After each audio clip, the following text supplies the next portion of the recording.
Hi అండి. నా పేరు Prashanthi and my channel name is sweety Uday channel. ఈరోజు మనం హనుమాన్ సంకల్పం గురించి తెలుసుకుందాం. ఓం శ్రీ జై హనుమాన్. మనం భయపడుతున్నప్పుడు మనకి ఫస్ట్ గుర్తు వచ్చే పేరు హనుమాన్. ఇప్పుడు నేను మీకు సంకల్పం ఎన్ని రోజులు చేసుకోవాలి, ఏ రోజు చేసుకోవాలి అనేది నేను మీకు చెప్తున్నాను.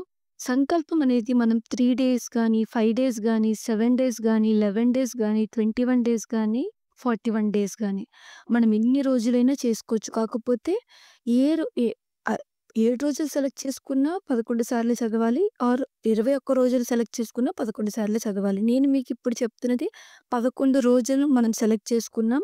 ప్రతిరోజు కూడా 11 సార్లనేది హనుమాన్ చాలీసా అనేది మనం చదవాలి.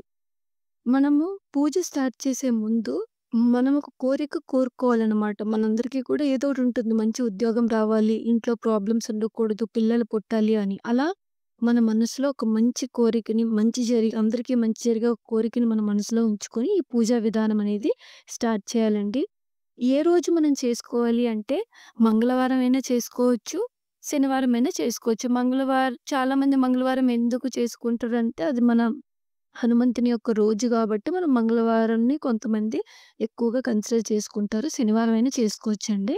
ఇప్పుడు నేను మీకు పూజ ఏ సమయంకి స్టార్ట్ చేయాలనేది చెప్తున్నాను. ఉదయం బ్రహ్మ ముహూర్తంలో. బ్రహ్మ ముహూర్తము అంటే మనకి సూర్యుడు రాకముందు ఒక గంట, గంటన్నర ముందే మనం లేచి చక్కగా తలస్నానం చేసుకొని, నెయ్యితో దీపం పెట్టి ఏదైనా ప్రసాదం గానీ, పండు గానీ హనుమంతుని విగ్రహం ముందుగానే ఒక పటం ముందుగానే పెట్టి మనసులో మన కోరికని ఉంచుకొని 11 సార్లు ఈ హనుమాన్ చాలీసాని చదవాలి అండి.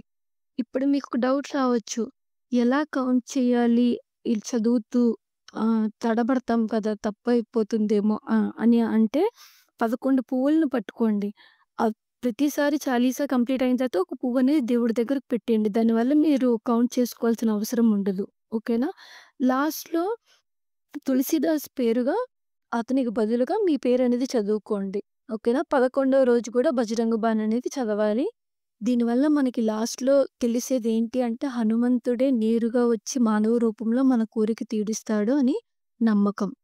ఇప్పుడు నేను మీకు చెప్తున్నది ఈ 11 డేస్ కూడా చక్కగా నిష్టగా చేసేస్తే ఎలాంటి ప్రాబ్లమ్ లేదు. ఒకవేళ ఈ మధ్యలో ఏదైనా ప్రొసీజర్ డిస్టర్బ్ అయిందనుకోండి, మళ్ళీ మొదటి నుంచి ఈ ప్రొసీజర్ అనేది మనం స్టార్ట్ చేయాలండి. నిష్టగా అంటే ఏవేవి ఫాలో అవ్వాలనేది నేను మీకిప్పుడు చెప్తున్నాను. బ్రహ్మచర్యం ఫాలో అవ్వాలి. ఆల్కహాల్ లాంటి డ్రింక్స్ ఏవి తాగకూడదు. మాంసాహారం తినకూడదు. తప్పుగా మాట్లాడకూడదు. ఎవరి మీద కోప్పడకూడదు. ఇల్లంతా కూడా శుభ్రంగా ఉంచుకోవాలి.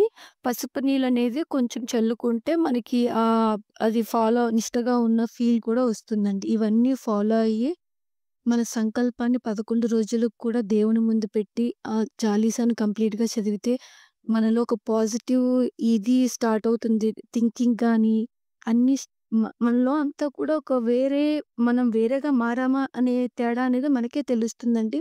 మన సంకల్పం వలన మన కోరిక కూడా నెరవేరుతుందండి. జై శ్రీ హను